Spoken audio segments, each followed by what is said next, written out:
Bem-vindo a todos em mais um episódio do NTP Café. 2025 está em pleno vapor e hoje a gente apresenta com muito prazer nossa primeira edição do ano 2025. Esse espaço de discussão sobre os caminhos do transporte terrestre de passageiros, sobre urbanismo, sobre mobilidade urbana, conta com patrocínio da Mercedes-Benz, da plataforma de bilhetagem digital multisserviços da empresa 1, da fornecedora de carregadores e de toda a infraestrutura de recarga para veículos elétricos, que é a Nansen, e também da Citat, líder em soluções para gestão de frotas de ônibus urbanos e fretados. Citamob, um dos aplicativos mais usados na mobilidade urbana do Brasil, e da Eletra, empresa brasileira especializada em tração elétrica. Já no campo institucional, o NTP Café tem a OTM Editora, o Diário do Transporte, o Podcast do Transporte e ainda a Transdata, especialista, empresa em conectar caminhos através da tecnologia em transporte, que nos dá todo o apoio técnico e logístico. Em nossa bancada temos, eu ia falar decano, mas ele prefere centano do transporte urbano do Brasil, o jovem engenheiro Cláudio de Sena Frederico. Oi, Cláudio. Tá certo. A jornalista Fátima Mesquita. É um prazer estar aqui. Obrigado. O nosso tema hoje é aquele frágil e importante ponto em que a política habitacional e o desenvolvimento urbano se encontram com a mobilidade. E aí, quais são as limitações e consequências dessa interação, desses dois elementos fundamentais da qualidade de vida nas cidades? Como é que eles podem viver de maneira mais harmônica e produtiva? Para entender melhor tudo isso, o NTP Café conversa com Marcelo Cardinale Branco, que hoje é secretário de Desenvolvimento Urbano e da Habitação do Estado de São Paulo, mas tem um currículo que vai muito além disso. Ele é administrador e mestre em engenharia pela PoliUSP, já foi secretário municipal de Transportes e também de Infraestrutura Urbana e Obra da cidade de São Paulo. Trabalhou como presidente da CDHU, a Companhia de Desenvolvimento Habitacional e Urbano do Estado de São Paulo, e esteve à frente da direção administrativa da Coab, a Companhia Metropolitana de Habitação de São Paulo. Tem ainda passagem à frente da SPTrans, da CET, da EMURB, Empresa Municipal de Urbanização de São Paulo. E em 2023, assumiu o cargo de secretário de Desenvolvimento Urbano e Habitação de São Paulo, onde se encontra hoje, aqui à nossa frente. Bem-vindo ao NTP Café, Marcelo. Muito obrigado pelo convite de vocês, meus queridos amigos, conhecedores tanto dos sistemas de transporte quanto do desenvolvimento urbano, por esse convite, por dar essa oportunidade para a gente bater um papo sobre o desenvolvimento urbano e transporte, não só na cidade, mas nas grandes cidades desse estado de São Paulo. Bom, vai ser um papo bastante amigável, até porque o Marcelo é conhecido de todos nós aqui, né? Todos já trabalhamos com ele já trabalhou com todos. A gente já o conhece há bastante tempo, portanto, vai ser um papo leve, um papo solto. E para começar nessa leveza, nada melhor do que trazer o venerando Cláudio de Sena Frederico para fazer a primeira provocação. Não tem condições de fazer provocação para o Marcelo? porque com todos esses instrumentos que você alinhavou aí, não tenho como provocar, mas eu posso estimular, né? E o estímulo é mais ou menos o seguinte: a mobilidade e a habitação, ou melhor, o urbanismo e a mobilidade, sempre deveriam ter andado muito próximos. No entanto, vamos dizer assim, não é isso que a gente verifica. E não é culpa de ninguém, é um fato. As cidades se constroem espontaneamente, atropelam os seus espaços e, no final das contas, a gente acaba enxergando a mobilidade correndo atrás, perseguindo a cidade e nunca alcançando. Quer dizer, sempre essa é a dificuldade. A mobilidade forma a cidade, dizem, mas também é a cidade que forma a mobilidade, ou melhor, a cidade forma a imobilidade, no nosso caso. Então, tendo uma secretaria como a sua, Marcelo, você tem realmente, eu não diria assim que você tem os instrumentos para resolver todos os nossos problemas. Gostaria, mas eu tenho certeza que isso não é a realidade. Mas o fato de ter uma secretaria que junta urbanismo e habitação se transforma isso num instrumento bastante forte. E como é que nós vamos enxergar, como é que você vê que a secretaria atua em relação a tentar equilibrar as duas coisas, mobilidade e habitação? Porque, afinal das contas, apesar de terem outros objetivos a mobilidade, o ir e vir diário de casa para o trabalho, de trabalho para casa, esse pêndulo é, no final das contas, o mais importante, talvez, do dia. Então, como é que nós estamos em relação a isso? Como você vê isso? Olha, Cláudio, eu algumas vou dividir aí, tentar dividir em algumas partes da resposta a essa sua pergunta, que, na verdade, resume tudo, né, o que nós estamos pretendendo fazer aqui na Secretaria de Desenvolvimento Urbano e Habitação. A primeira questão é que a gente observa uma certa modificação do modo de vida das pessoas nas grandes cidades. Estou dizendo isso porque, no início da sua pergunta, você disse que é muito difícil que a gente impeça ou que a gente delimite essas questões das viagens, questão do transporte, porque as pessoas acabam morando em locais mais distantes e tal, mas a gente acaba vendo que essas coisas estão, esse custo que você citou, né, é um custo gigantesco para a sociedade, né, quando a gente fala custo para o governo, é custo para a sociedade. E além dos custos que a sociedade assume diretamente, quer dizer, uma pessoa que passa 3, 4, 5 horas no transporte público por dia, ela impõe um custo ao Estado, porque esse sistema de transporte é muito caro, mas ela assume um custo que é até maior do que esse custo que ela acaba impondo à sociedade, porque ela não fica longe da sua família, ela não tem tempo para estudar, não tem tempo para se desenvolver profissionalmente, não tem tempo para cuidar dos filhos, para ajudar os filhos nas tarefas, enfim, tem uma série de fatores da sua vida que ela tem que abrir mão por conta dessa perversidade que é ficar no transporte por horas, e se você multiplicar isso por 7, essas horas por semana, por mês e por ano, você vai ver quanto que as pessoas acabam abrindo mão de outras atividades, de outras possibilidades de desenvolvimento pessoal e da sua família por conta dessa perversidade do transporte. Mas a gente começa a ver que as pessoas hoje, elas começam a querer morar mais perto do trabalho, escolher um trabalho, quando é possível, mais próximo da onde vivem, abrir mão de certos confortos, né, que se diria antigamente, de ter o prédio com garagem, ela abre mão para não ter o prédio com garagem se ela tiver um transporte público do lado. Isso é uma questão cultural, a gente vê isso acontecer muito mais fortemente, há muito mais tempo em outras cidades, particularmente na Europa, mas hoje o brasileiro, particularmente das grandes cidades, começam também a formar a sua vida em torno daquilo que é possível para ter um pouquinho mais de qualidade de vida. Estou falando sempre de moradia, trabalho e transporte.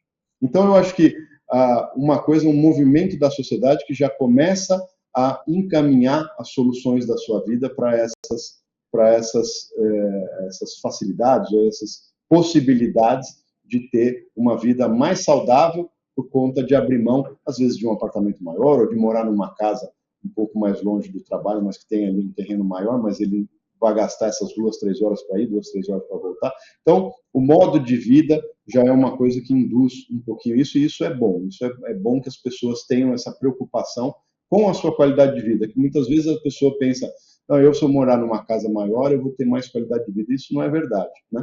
Às vezes você sai tão cedo da sua casa e volta tão tarde à noite que você não tem como usufruir e acaba abrindo mão dessas outras comodidades ou essas facilidades da vida. Então, acho que uma coisa, primeiro, é a sociedade realmente já entendendo a importância de você ter cidades mais compactas. Eu fiz toda essa introdução para chegar no tema de ter as cidades mais compactas, de ter cada um dos bairros um pouco mais completo em si mesmo, né? Que tenha emprego, que tenha serviços, que tenha transporte, tenha saúde, tenha educação. Esse é o ideal de uma cidade que possa atender todas as necessidades da população.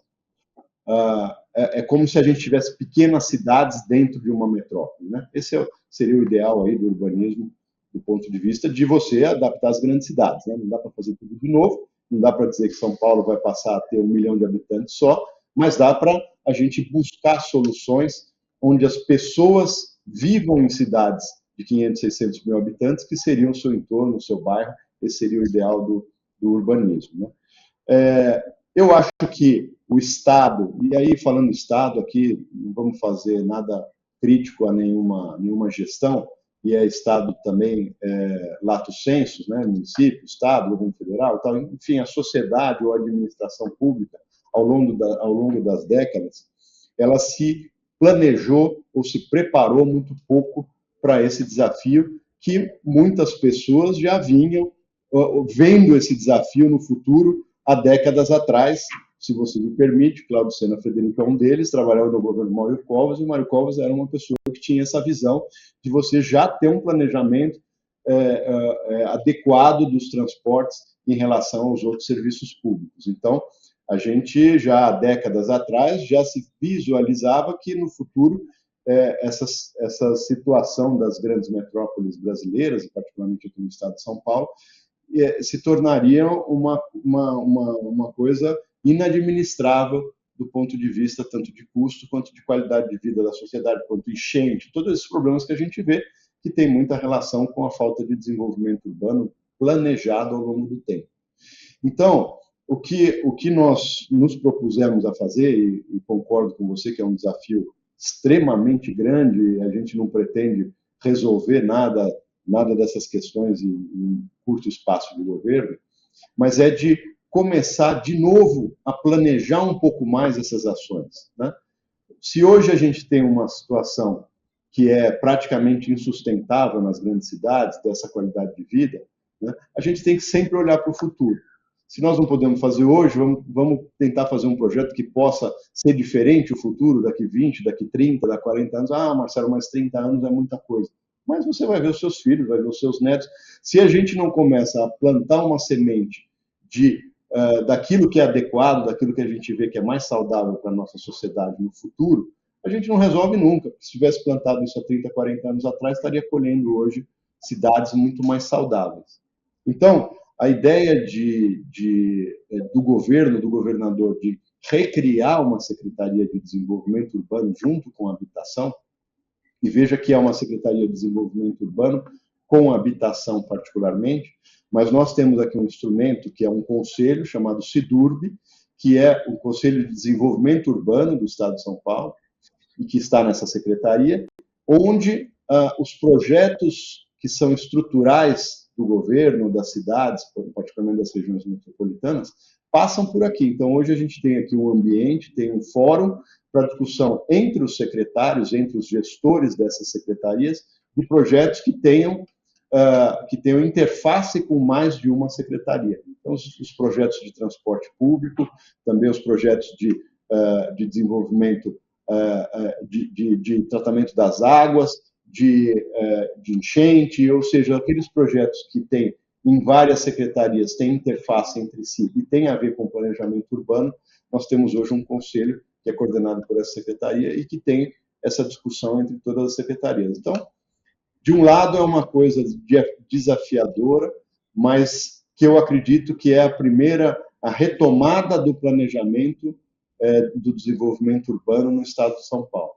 Nós tivemos, há anos atrás, o fechamento de algumas estruturas de planejamento, né? E hoje nós tentamos retomar esse planejamento através dessa secretaria.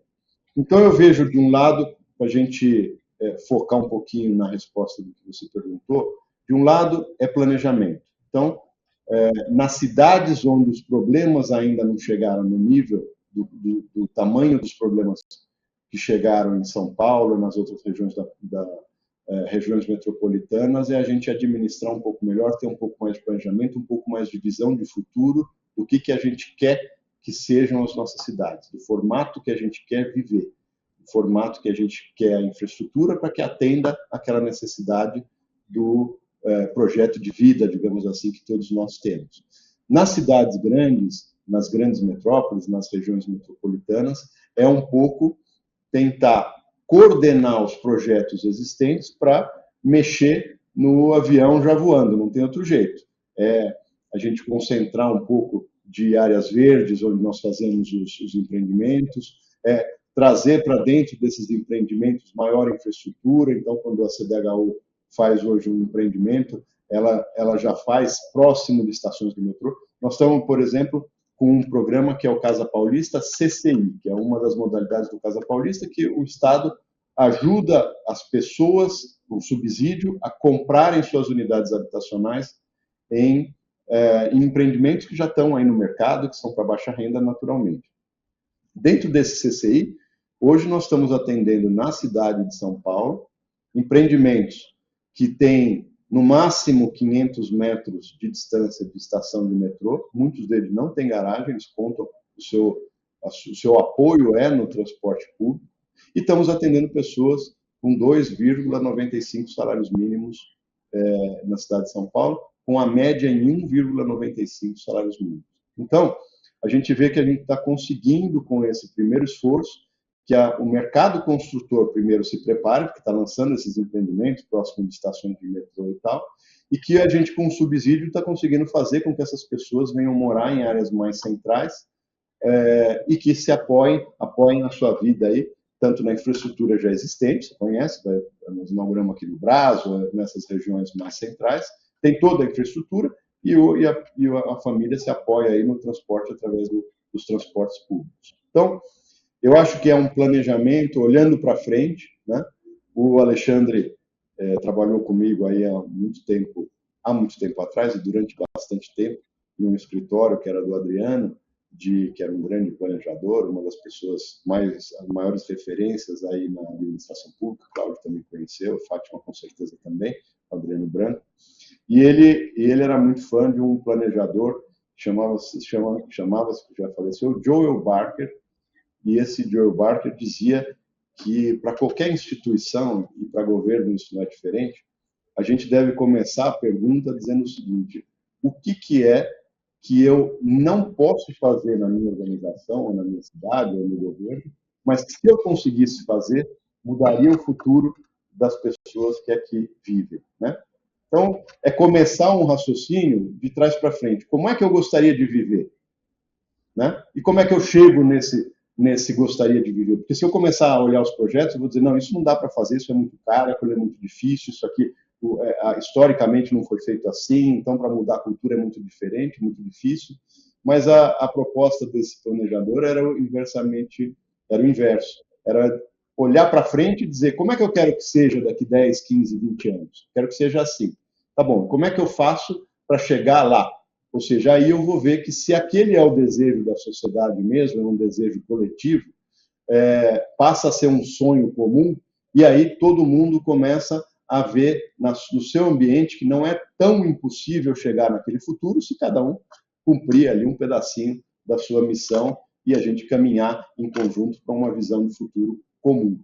Então, eu acho que o planejamento é um pouco esse exercício. né, a gente imaginar onde nós queremos chegar antes de imaginar que projetos nós queremos fazer. E aí ir construindo e tirando as amarras para que aqueles projetos sejam possíveis de serem executados. E se eu executar 80% daqueles projetos que eram tão impossíveis, se eu for olhar um a um, às vezes eu consigo 80% daquele benefício que a gente desejava e, portanto, a população vai ter uma qualidade de vida muito maior. Então, estou falando aqui, talvez de uma forma muito filosófica, mas eu acho que o planejamento urbano, esse tratamento das cidades, ele tem que ser olhado com, primeiro, acreditando muito no futuro, né?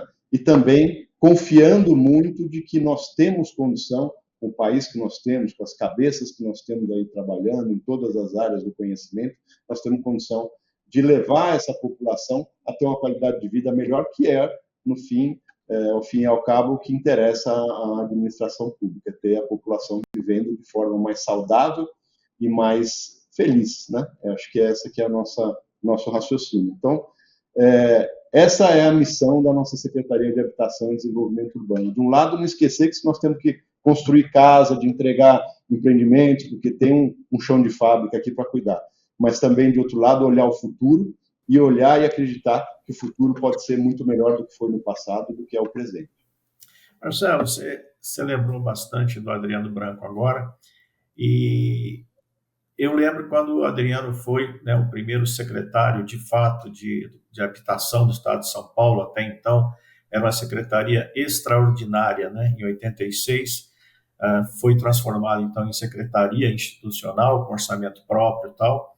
Eu lembro que o grande desafio que a gente tinha na época era o famoso déficit habitacional, né? Só que o problema do déficit habitacional ele estava vinculado apenas à propriedade da casa própria, ou seja, essa questão de planejamento mais global, ela acabava ficando, infelizmente, em segundo plano. Hoje em dia, a gente percebe que a questão da propriedade, apesar dela ser importante ainda para alguns segmentos, né, eu acho que o mais importante é a moradia, ou seja, a pessoa ter condições de morar, como você colocou bem, em locais de fácil acesso, próximo ao local de trabalho, ou seja, aquele conceito, né, que há muitos anos atrás a NTP já discutia, que era o conceito do não transporte, ou seja, as pessoas não terem necessidade ou premência de se utilizar de transporte público para fazer a maior parte das suas necessidades de vida, né? Escola, estudo, saúde e emprego, evidentemente, né?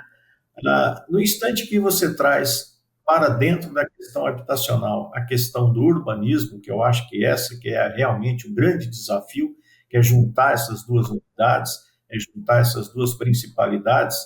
Você acha que a questão da posse ela acaba ficando em segundo plano? Ou seja, o mais importante é prover a habitação, mesmo que seja através de algum tipo de aluguel social? Olha, Alexandre, eu acho o seguinte. Primeiro, vamos voltar um pouquinho para ver por que o Estado tem que entrar na habitação, né? Olhando assim rapidamente, sem se aprofundar, parece uma coisa meio natural, as pessoas não têm onde morar, e, portanto, o Estado tem que aí estar presente para ajudar. Mas vamos pensar uma outra vertente dessa mesma questão. A única atividade do Estado, a menos de assistencialismo, de dinheiro de bolsa, para comprar isso, para comprar aquilo, para fazer um estudo e tal, né? Mas é a única atividade do Estado onde você transfere patrimônio para um CPF privado. Você pega um patrimônio do Estado e transfere para um privado. Um para um. Pega 200 mil aqui e transfere 200 mil para lá. Bom, por que o Estado tem que fazer uma transferência de patrimônio, que é um patrimônio de todos nós, que pagamos impostos, para uma pessoa, né? Na origem, e você lembrou bem lá quando foi criada a Secretaria de Habitação e a CDHU, né? O Adriano foi o criador da CDHU, foi feito um estudo muito aprofundado, mostrando que a falta de habitação adequada, o fato das pessoas não morarem numa habitação adequada, fazia com que a produtividade nacional caísse.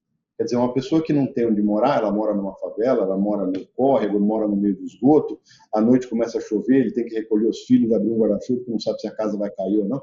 Isso transfere para o Estado um ônus que mexe diretamente na sua produtividade, na produtividade do Estado. A gente fala que o Estado brasileiro é um Estado pesado, que o Brasil produz pouco por cada trabalhador, o trabalhador não é produtivo, e esse é um dos fatores, né? A falta de saúde, a falta de educação formal, de treinamento, de especialização, e a habitação tem a ver com tudo isso. As pessoas não conseguem estudar se não tiver uma casa, as crianças... Enfim, tem um estudo aprofundado, vocês conhecem até melhor do que eu isso aí. Então, aí foi definido, olha, se é um problema de Estado, o Estado tem que ajudar a resolver, inclusive fazendo os investimentos que sejam adequados. Bom, então esse é o primeiro pilar, é a premissa do porquê que o Estado entra numa atividade que, teoricamente, seria estritamente privada, um cara produz uma casa, o outro compra a casa, o patrimônio fica dele, não é do Estado. Por que o Estado entra nisso e dá a casa para o cidadão? E dá, eu digo, porque a CDHU, por exemplo, quando faz o financiamento, ela compromete só 20% da renda daquela família, taxa sem juros durante 300 meses. Se vocês puserem isso a valor presente, vai ser 20% ou 30% do valor da casa, portanto está dando 70% daquele patrimônio para uma família. Bom, e aí por esses estudos todos a gente prova que isso é absolutamente adequado que se faça, que o Estado entre para resolver um problema que vai aumentar aí a qualidade de vida e a produtividade das pessoas. Porém, se nós começarmos a enxergar que as pessoas... Nós estamos lidando com uma determinada camada da população, por hipótese, que tem um salário mínimo e meio, então o socorro do Estado tem que ser muito forte para resgatar essa pessoa e colocar ela numa moradia adequada. Mas eu posso ir subindo esse valor de renda familiar e, portanto, o Estado tem que ir saindo dessa atividade, né? Quer dizer, se eu pego uma pessoa com um pouco mais de renda, eu pagando só o subsídio, portanto, cada um de nós que pagamos impostos, contribuindo menos, eu resolva a questão daquela família da mesma forma. Então, são outros mecanismos, eu falei aqui do Casa Paulista, do CCI, onde o Estado entra com subsídio, às vezes de R$16 mil, 18, e a pessoa com esse recurso consegue a ajuda que ela precisa para não ter que pagar a entrada lá no apartamento que ela vai comprar, apartamentos, de novo, de baixa renda, e aí a prestação ela consegue se virar, ela consegue pagar, ela tem renda para isso. Então, o Estado, com menos dinheiro, resolveu o problema daquela família. Ou seja, esse é o exercício, a gente diminuir o investimento estadual para que o problema seja resolvido, que é na ponta o que a gente quer fazer. Agora, também hoje você tem esse rearranjo familiar, né? Eu tenho amigos aí que trabalham no mercado financeiro, pessoas que ganham 20, 30, 40, 50, sei lá quanto é que ganham, salários mínimos, e não tem seu apartamento, não tem sua casa própria. São formas diferentes de você tratar a mesma questão. É uma opção. Nesse caso, que eu estou dizendo, é uma opção pessoal. Ou seja, você tem aí um degradê para ir tratando, desde aquela família que você tem que resgatar da favela e tem que dar uma moradia para ela, e muitas vezes aquela moradia é o patrimônio que ela vai conseguir durante gerações, né? O pai comprou, passa para o filho, passa para o neto, essas 3 gerações vão pagar as prestações e é o patrimônio que eles vão conseguir. Então, tem um valor muito grande. Mas, de fato, o que você falou é real. Quer dizer, hoje, se eu consigo fazer um apoio para uma família que ela tem uma solução habitacional, muitas vezes através do aluguel, e que seja mais fácil naquele momento, seja melhor para o Estado, tem um custo menor, ela deve ser buscada também. Então, o que nós fazemos hoje, eu vou te dar um número um pouco mais objetivo. Hoje nós estamos fazendo o plano habitacional do governo, que nós definimos lá no plano de governo do Tarcísio, do governador, é 200 mil unidades habitacionais, 200 mil regularizações fundiárias, que é outro problema grande. Quer dizer, vou contar para vocês o seguinte, eu fui entregar título para núcleos que tinham 100 anos. 100 anos. Então, há 100 anos atrás, o cidadão foi lá e comprou um lote. Um lote estava sendo vendido lá, ele foi lá e comprou. Foi lá, comprou, pagou, começou a construir 100 anos. Começou a construir sua casinha, construiu com todo o esforço. A gente sabe como é que é o esforço do brasileiro para construir sua casa. Ele trabalha no fim de semana, ele faz hora extra, ele vende as férias e tal, e vai, junta a família no fim de semana para ajudar a construir. Enfim, todo aquele esforço de uma pessoa que comprou seu lotezinho lá no interior há 100 anos atrás. Construiu seu primeiro núcleo com todo o esforço. Melhorou aqui, pintou, tal, passou para o filho isso. Faleceu, tal, passou para o filho. O filho foi lá, fez mais um quartinho e tal.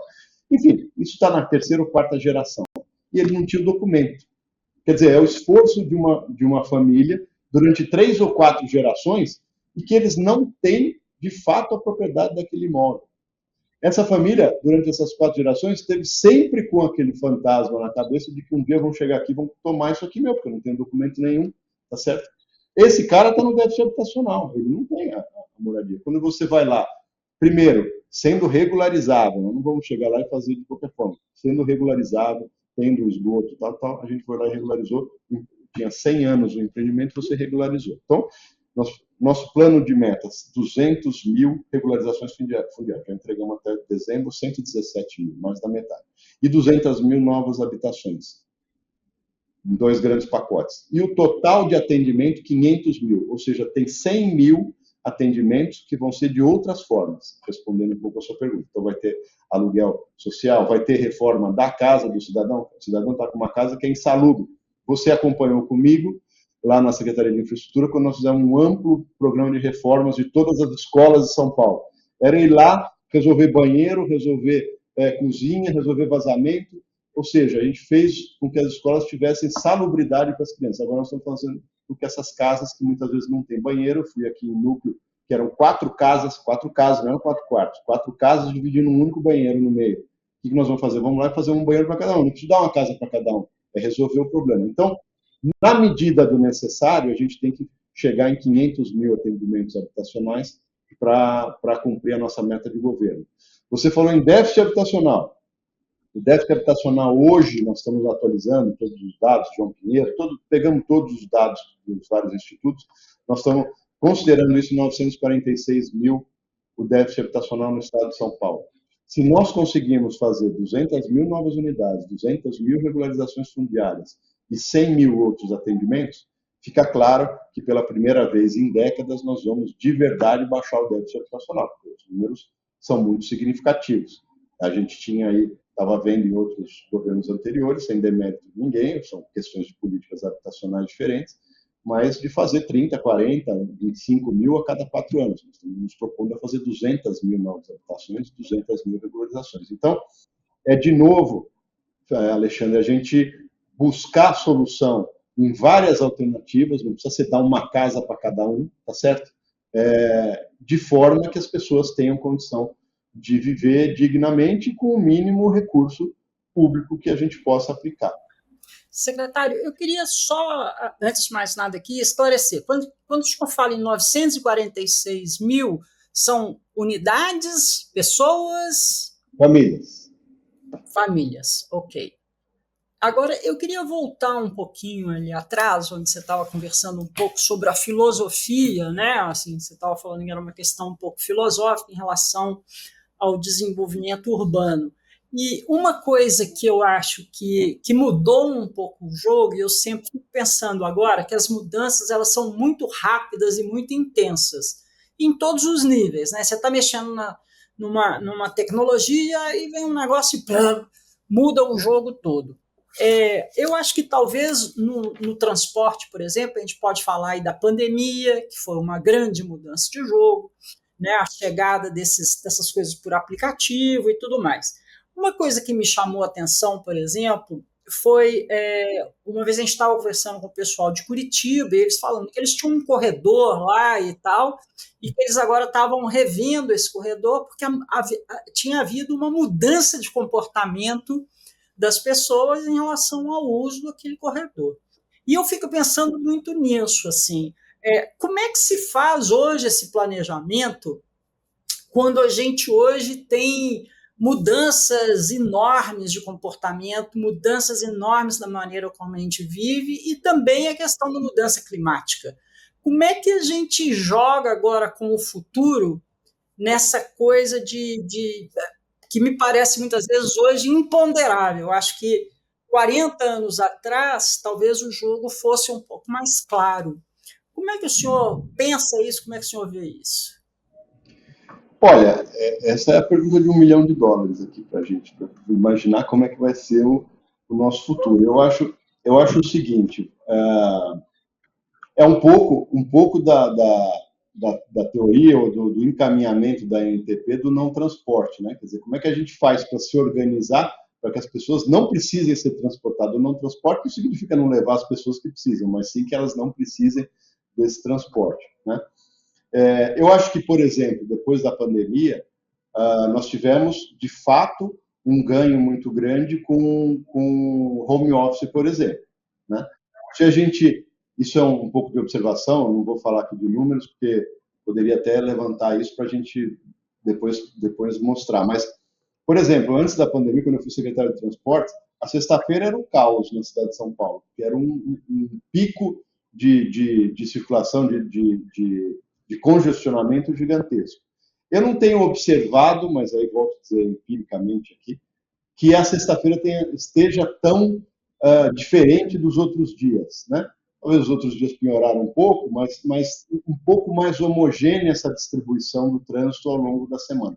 Lógico, se você for ver numa rodovia, numa saída na Castelo Branco, na Imigrantes, ali próximo à Imigrantes, saída da cidade para o interior, para litoral e tal, sempre na sexta-feira vai ter um movimento que é pendular, que não há como fugir dele. Mas você vê que o trânsito em si na cidade ele está mais distribuído ao longo da semana, né? As pessoas conseguem se adaptar muito melhor no rodízio, né?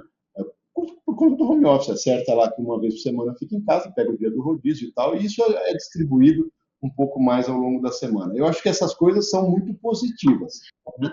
Precisa, primeiro, o Estado ser sempre indutor das boas políticas, né? Quer dizer, o Estado tem que acreditar que esses movimentos são positivos, tem que acreditar que as pessoas produzem igual ou mais em casa do que produzem nos seus locais de trabalho, né? Mas eu acho que é um pouco ir observando o que vai acontecendo e também adaptando a realidade para essa nova configuração das pessoas. Outra coisa que é muito importante, as pessoas passaram aí por uma geração, isso eu leio, que estamos numa geração hoje que as pessoas demoram mais para sair de casa, né? Então, a coisa de você tem o casal com o filho com, sei lá, 25, 27, 28 anos, vai sair de casa, vai casar, vai ter Hoje demora muito mais, sai com 30, sai com 35, até porque as pessoas, graças a Deus, estão estudando mais, vai fazer uma especialização, Então, você tem outros arranjos. Essa pessoa, quando ela sai de casa, não necessariamente ela vai ter, isso é observação nossa aqui do dia a dia, querer ter uma unidade habitacional comprada, como disse o Pilégio. Ele quer ter uma unidade lá que ele pague o aluguel, porque amanhã ele muda de emprego, ele devolve aquele apartamento e vai alugar outro em outro lugar. Então, essas configurações familiares, em que o Estado não tem nada com isso, tem que respeitar e acompanhar essa dinâmica, né, fazem com que a gente tenha realmente uma modificação dessa realidade. Eu acredito que a gente, por exemplo, com projetos de desenvolvimento urbano, nós estamos fazendo um projeto, mais uma vez, talvez, mas fazendo um projeto bem estruturado agora na zona leste de São Paulo. Quem está coordenando as ações ali é o Portela, que o Légio e o Cláudio conheceram bem. Desenvolveu lá um projeto de desenvolvimento local ali na zona leste de São Paulo. E qual é a ideia? Que a gente comece a fazer mais um exercício de fixar as pessoas lá, de ter emprego, de ter desenvolvimento. Hoje tem uma configuração mais de tecnologia lá naquela região, enfim.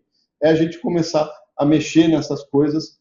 E aí é o Estado um pouco fazendo um projeto de desenvolvimento para diminuir até o seu sistema de transporte, a demanda pelo seu sistema de transporte da Zona Leste é o que vocês conhecem aí, que vai 3 milhões e, sei lá, hoje acho que 3 milhões e 800 mil pessoas por dia para lá e para cá. Então, eu acho que isso acho que é sempre uma incógnita, né? A gente não imaginou que teria uma pandemia, quer dizer, isso deu uma modificada gigantesca no sistema do metrô, vocês estão acompanhando, isso baixou, eu não sei quanto chegou a baixar a demanda do metrô, mas isso não subiu 100%, está em 80% do que era hoje. As linhas mais carregadas mudaram, a forma, o horário como também mudou, e isso é uma questão de que o Estado tem que estar muito atento para também não estar fazendo investimentos direcionados numa visão de passado, né? Como é que era o crescimento das cidades, como é que era o crescimento da economia. Eu diria assim, nós temos alguns exemplos que são também se lá para trás tivesse uma forma de ver o futuro, talvez tivesse sido feito de forma muito diferente. Por exemplo, essas construções como Alphaville, né? Você, quando construiu Alphaville, era um lugar para as pessoas morarem, para vir para cá, era tranquilo e tal, tranquilo do ponto de vista de transporte. Não só se desenvolveu muito lá a cidade, o entorno e tal, a cidade, como ficou um movimento de ambos os lados. Quer dizer, existe hoje um monte de gente que trabalha em Alphaville, não que mora, né? Tanto que você vê como é que é o trânsito da Castelo Branco de manhã. Então, isso não seria algo de se imaginar lá para trás, né? Eu, pelo menos, quando começou o trabalho de concessão da Castelo Branco, que foi no Mário Covas também, né? A gente não tinha, eu participei lá muito prematuramente, ainda como estagiário lá, mas a gente tinha a ideia de que aquilo seria um bairro para as pessoas morarem, vir trabalhar aqui na cidade de São Paulo, no centro da cidade, todos os dias, volta para lá, próximo, com uma rodovia muito bem servida, quer dizer, rapidamente você vai e você volta. Hoje a dinâmica é completamente diferente. Eu acho que tem mais gente que mora em São Paulo, que trabalha em São Paulo, trabalha em Alphaville e mora em São Paulo, do que o inverso, né? As pessoas que lá moram, elas acabaram até se preparando para morar lá e não trabalham em São Paulo lá, tem seu escritório lá em Alphaville mesmo, em Barueri, ali, né, em Santana de Parnaíba. Ou seja, é completamente diferente daquilo que foi idealizado quando foi criado. E o Estado não é diferente, né? Essas dinâmicas a gente tem que ir aprendendo com elas e desenvolvendo os projetos de acordo com o que possa fazer e com o que seja.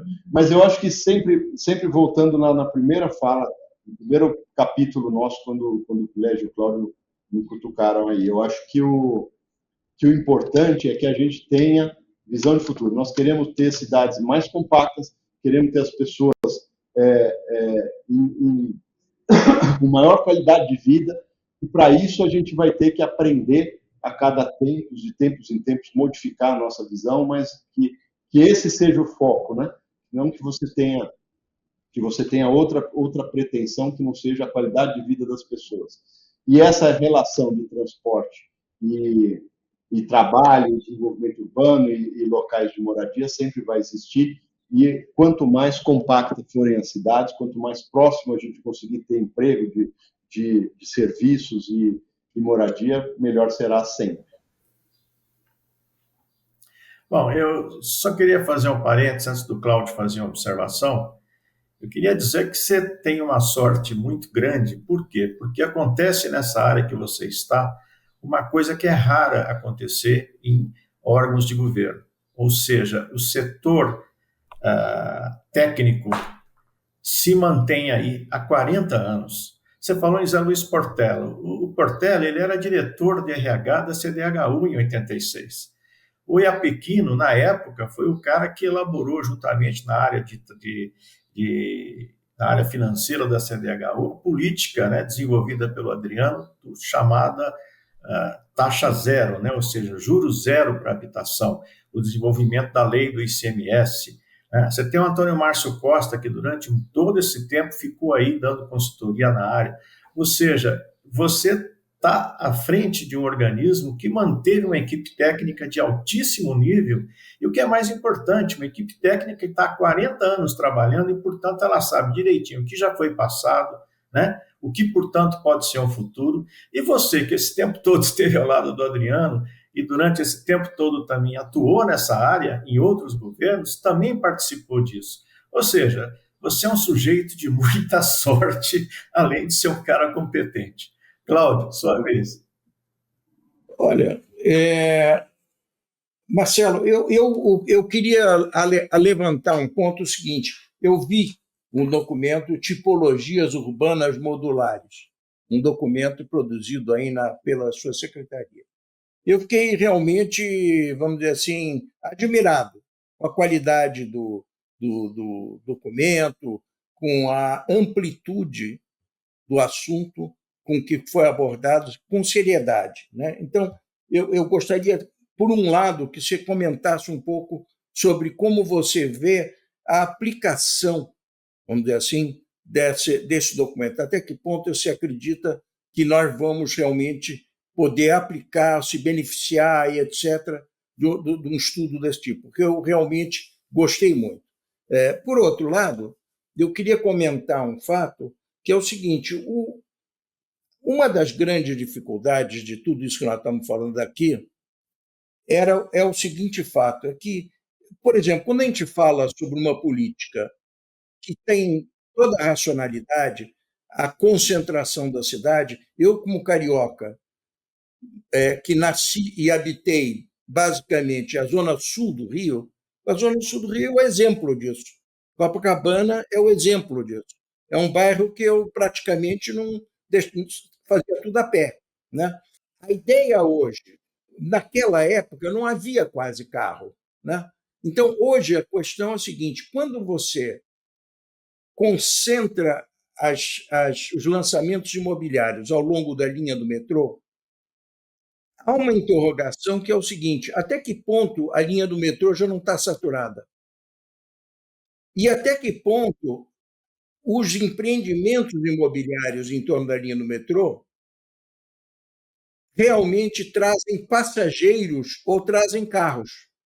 Quer dizer, porque realmente, no fundo, isso é difícil. Isso não tem diretamente a ver com a sua secretaria, porque nós estamos falando sobre uma questão de mercado.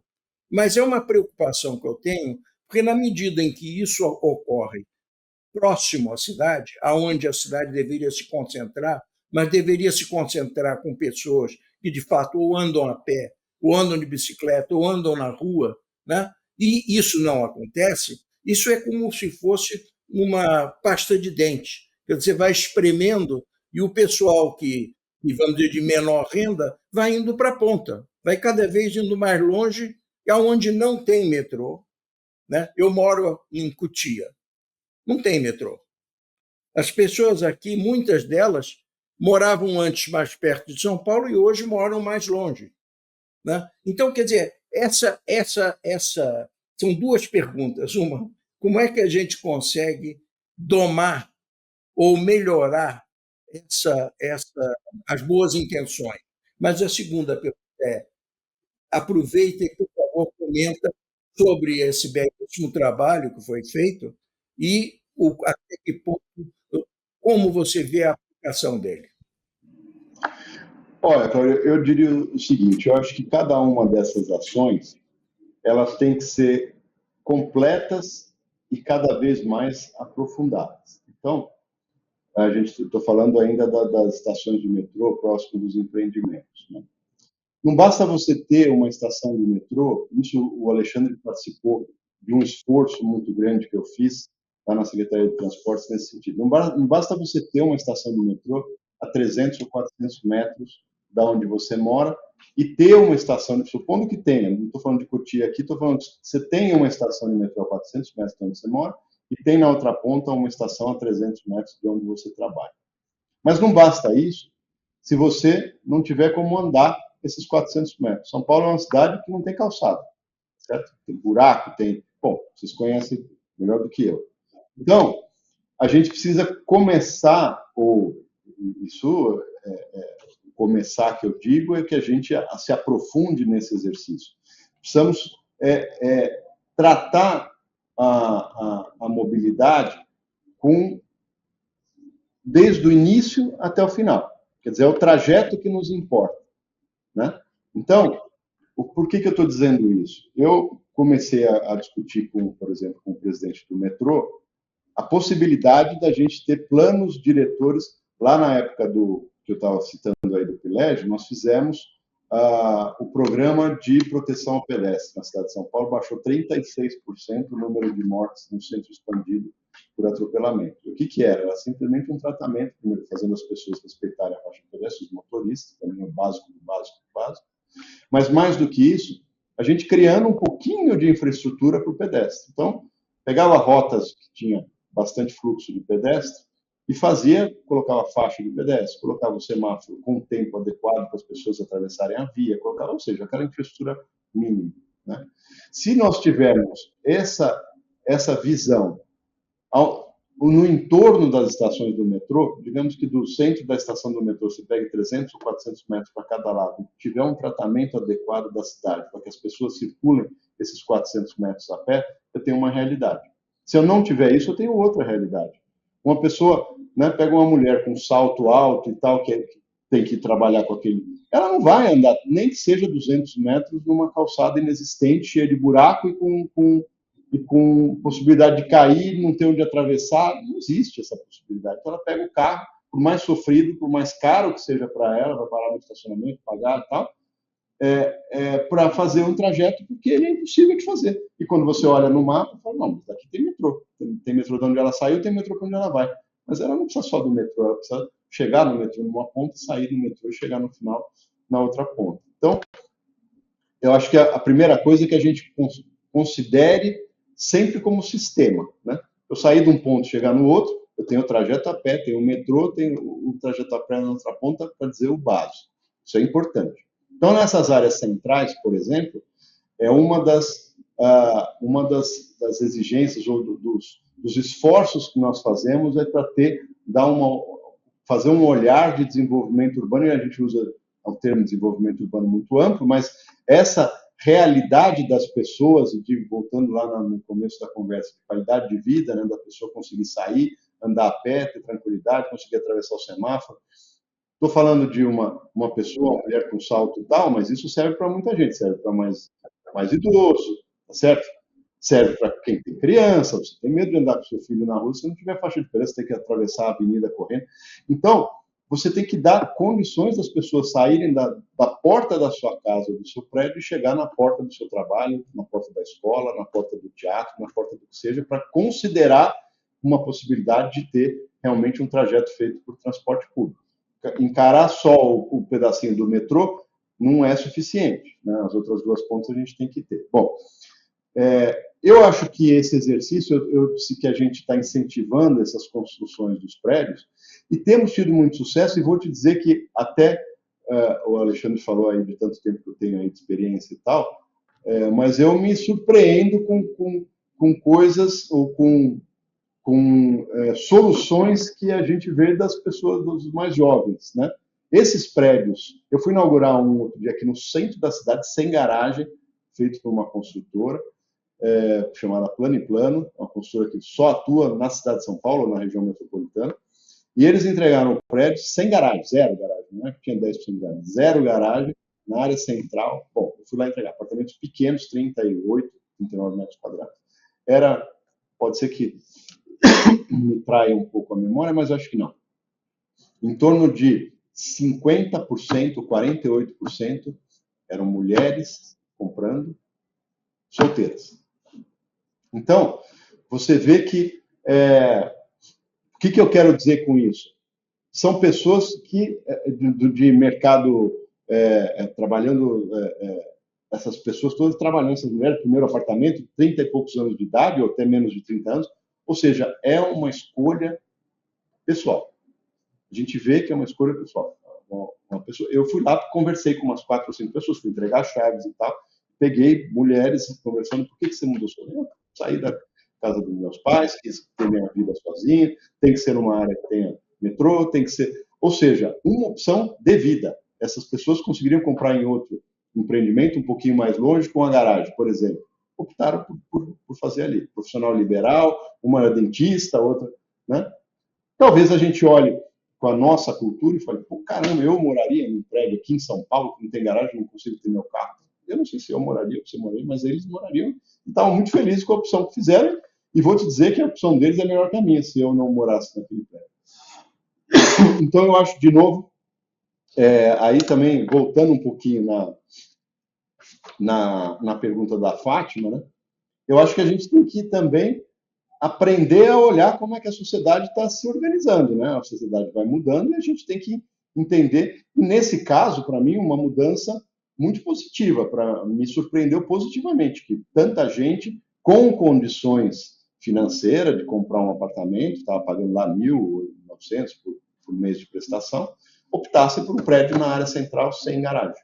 Quero dizer, eu trabalho, pego o metrô aqui, vou descer na porta do meu trabalho, aqui tem o supermercado, ali tem o teatro, ali tem não sei o que, ali tem barzinho, ali tem... Então, a escolha de vida dela foi essa. E foi uma escolha muito acertada, na minha opinião. Então, eu acho que a gente vê também a coisa dos apps aí, de transporte é a mesma coisa, né? Eu diria que na minha classe, todas as pessoas lá, quando fizeram 18 anos, queriam um carro. Eu acho que na de vocês também. Hoje, na classe dos meus filhos, tem uma filha de 19, tem um filho de 16. Eu acho, para falar com muita sinceridade, que não tem 10% que pensa em ter carro. Não querem, eles não querem ter carro. Falam, carro é um problema para mim. Eu vou de Uber, eu vou com 99, eu vou com... Não passa pela... Não é um objeto de desejo deles, aquilo lá, né? O carro. E como é que você viaja? Bom, eu preciso ter um carro para viajar, enfim, em algumas situações, mas não é o centro do seu desejo, o centro do futuro da sua mobilidade, para ele não é o carro. Ele aluga. Eu tenho pessoas na minha família, com 40 anos de idade, que não tem carro. E são muito bem posicionados e tal. O que eles fizeram? Um deles, o meu sobrinho, alugou um apartamento do lado de uma locadora, do lado de muro, locadora de carro. Ele quer, desce, aluga o carro, faz o que ele quer, devolve o carro na locadora e acabou. Não se preocupa com esse fator. Então, e eu acho que aí o Estado tem que não só apoiar, como dar infraestrutura para que essas pessoas tenham esse modo de vida, tá certo? Eles são, para a sociedade, muito mais saudáveis, né? Então, o Estado tem que ir lá e apoiar, tentar até incentivar, na medida do possível, que as pessoas tenham essa mentalidade. Então, eu acho que realmente, primeiro vale a pena a gente apostar nesses arranjos se existe um público que quer ter um prédio no centro da cidade, morar num apartamento que não tem garagem do lado do metrô, nós vamos incentivar que ele assim o faça, né?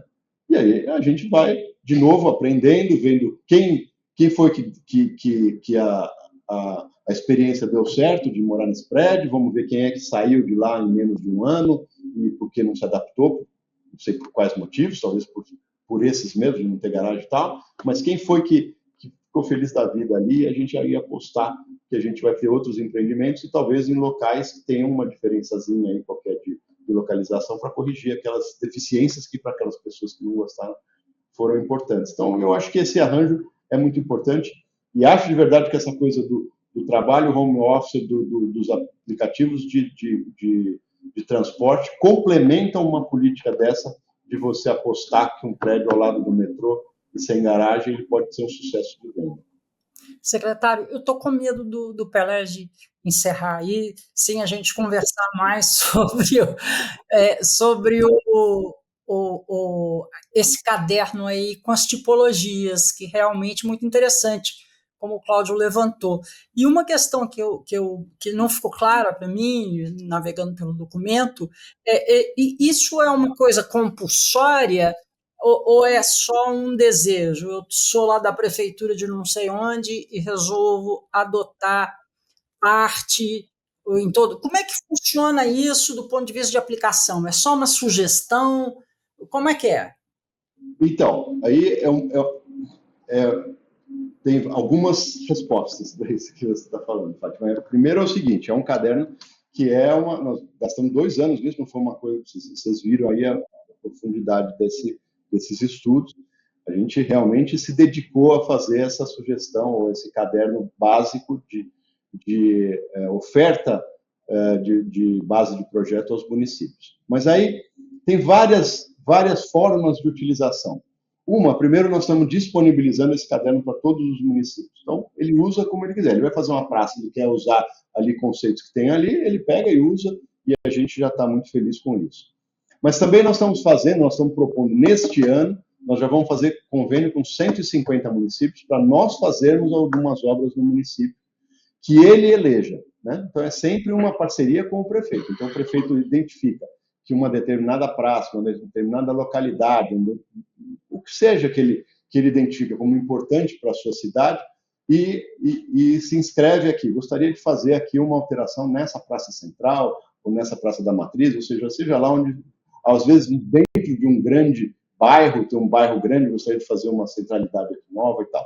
Aí, nós vamos fazer um convênio com ele, onde nós vamos contratar um projeto ou fazer um projeto básico e oferecer a ele, para ele licitar a obra, e aí nós fazemos um convênio e transferimos recursos para ele, ou nós mesmos vamos licitar uma obra e fazer a entrega para ele. Então, aí é obrigatório que ele use aqueles conceitos. Quer dizer, se nós vamos licitar a obra no município dele, vai ser segundo aquele caderno.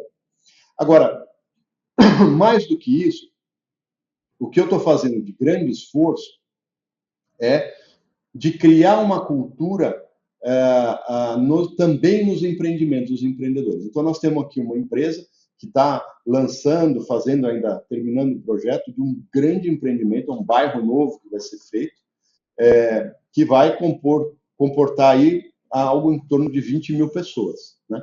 Mas tem lá dentro, tem escola, enfim, é uma estruturação de um grande bairro. O que nós estamos fazendo? Nós ofertamos um caderno para eles também. Nós gostaríamos que vocês usassem no empreendimento seu, que é privado, não tem nada com isso, não tem nada com isso do ponto de vista de investimento, usassem esses, e eles adoraram a ideia e falaram, não, nós vamos considerar. Por quê? Para nós é uma cidade, tá certo? Cabe 20 mil pessoas lá dentro, vamos fazer com que isso seja construído desde o começo de forma mais sustentável e com esses preceitos todos de sustentabilidade,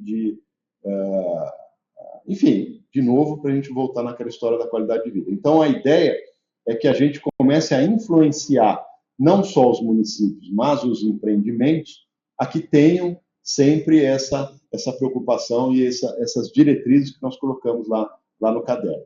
Agora, no mês que vem, vou falar que isso ainda estamos desenhando isso, mas no mês que vem, em março, nós temos o MIPIM, que é a maior feira de construção civil habitacional do mundo. É uma feira mundial, que tem na França, em todos os anos, e é a maior feira mundial de construção.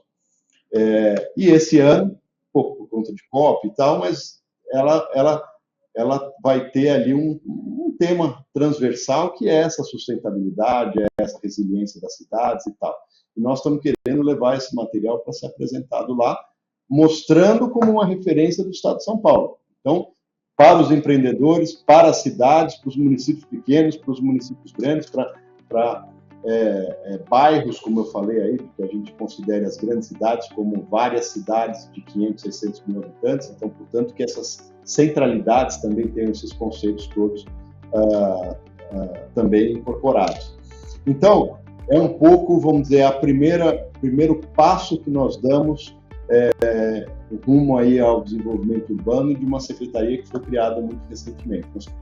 Eu optei por não sair, nós tínhamos vários convênios, o Estado tinha vários convênios com municípios e tal, para fazer uma praça aqui, fazer uma praça lá, nós não descumprimos nada, fomos tocando e tal, mas eu não fiz novos convênios, enquanto a gente se dedicou durante esses 2 anos a escrever essa base técnica, e a partir desse ano é que a gente começa a fazer novos convênios, já com essa base técnica, teórica, robusta, para que a gente mude o futuro e que seja melhor do que o passado, nesse aspecto de sustentabilidade, de resiliência das cidades.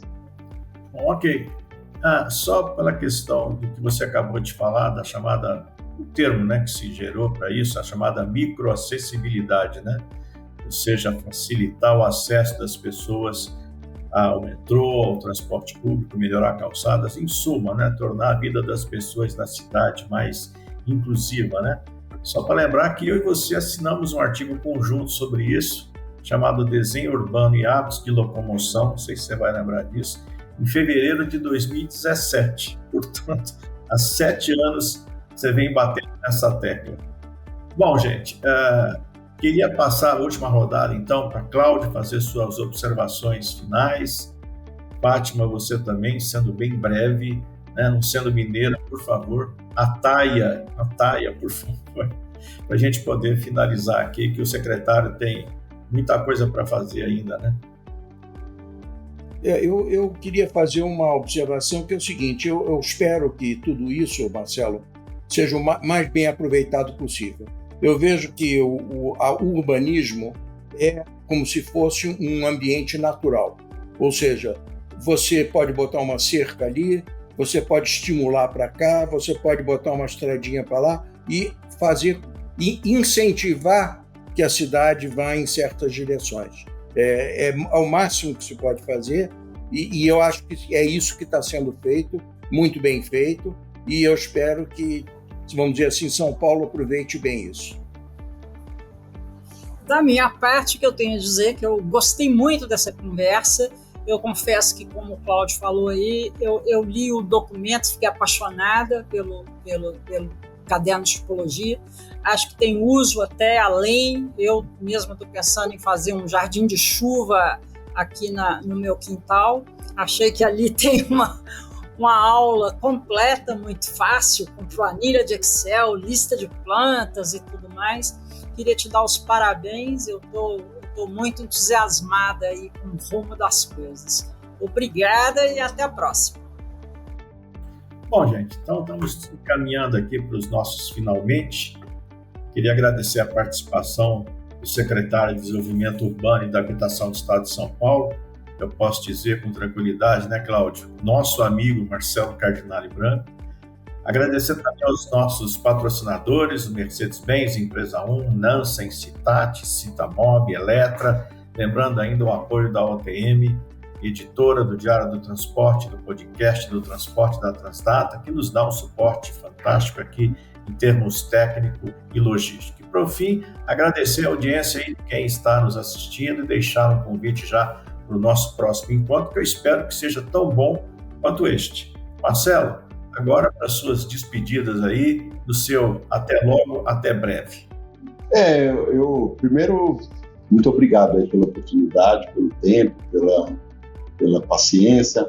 Falei bastante aqui, tentando mostrar um pouquinho que a gente, de verdade, realmente, a gente tentou aqui criar uma secretaria que seja, que ocupe ou que use todo o aprendizado desse período todo que o Pelégio falou, né? Uma secretaria que foi criada em 1986 pelo Adriano, e lá para cá houve um aprendizado muito grande, a sociedade mudou muito, os arranjos familiares e de moradia também mudaram bastante, e a gente tenta, então, colocar com esse caderno, particularmente, o que há de mais moderno para que a gente comece a planejar. Se nos grandes centros a gente não conseguiu fazer isso lá para trás, que a gente consiga fazer através das cidades de médio e pequeno porte. Essa foi a nossa ideia com esse caderno, de começar nas cidades pequenas, a que elas tenham a oportunidade de serem melhor do que as cidades grandes conseguiram ser ao longo desses anos, por conta de que a gente vai fazendo de uma forma melhor desde o começo. Então, é uma secretaria que tem um desafio grande de enfrentamento a esse déficit habitacional de um lado, portanto precisamos de volume de entrega, precisamos de construção, não é uma secretaria para falar só de poesia, mas de outro lado a gente acredita muito no futuro, e acredita no futuro através de plantar boas sementes. E é isso que a gente tenta fazer do lado aqui do desenvolvimento urbano nessa secretaria. Então, acho que tem sido uma experiência muito positiva para o Estado de São Paulo, de verdade. Acho que os municípios, a gente vai ter oportunidade aí, eventualmente, a gente marcar em algum local onde a gente implanta esses projetos, para que vocês vejam em loco como faz diferença, né? Nós fizemos um piloto que ficou excepcional. Vou até mandar aqui pelo Lucas o convite para vocês conhecerem, mas realmente a gente acredita no futuro e acredita que as nossas cidades podem ser tão boas como a gente fala daquelas pequenas cidades europeias e tal, parece uma coisa muito simbólica, mas se a gente começar a fazer bem feito, entendeu? A gente pode atingir essa excelência que a gente vê em outros países. Então, muito obrigado a todos vocês, muito obrigado a todos os ouvintes aí desse programa, e conte comigo, e sempre que tiver uma oportunidade de discutir algum tema aqui da nossa secretaria, estarei sempre à disposição. Bom, então, gente, mais uma vez, então, muito obrigado, Marcelo, obrigado a todos. Apenas queria fazer uma homenagem, né? A gente falou muito de Adriano Branco, grande mestre de todos nós, mas o Marcelo é filho de Samuel Murguel Branco, maior especialista em questões ambientais desse país, quiçá do mundo, uma pessoa com quem eu tive o prazer de conviver, não só como estudante em São Carlos, nos idos dos anos 70, como depois, né? Programa de rádio, foi meu grande professor também, e sei que ele está na sua veia aí pulsante, né? Cada vez mais forte. Você consegue juntar aí duas coisas muito fortes em você, que é a experiência do transporte e a experiência da sustentabilidade. Muito obrigado e parabéns, você cada vez melhor. Cada vez melhor. A gente se sente honrado de ser teu amigo e de ter podido ter trabalhado contigo. Obrigado, Marcelo. Obrigado, viu? Muito obrigado a vocês todos.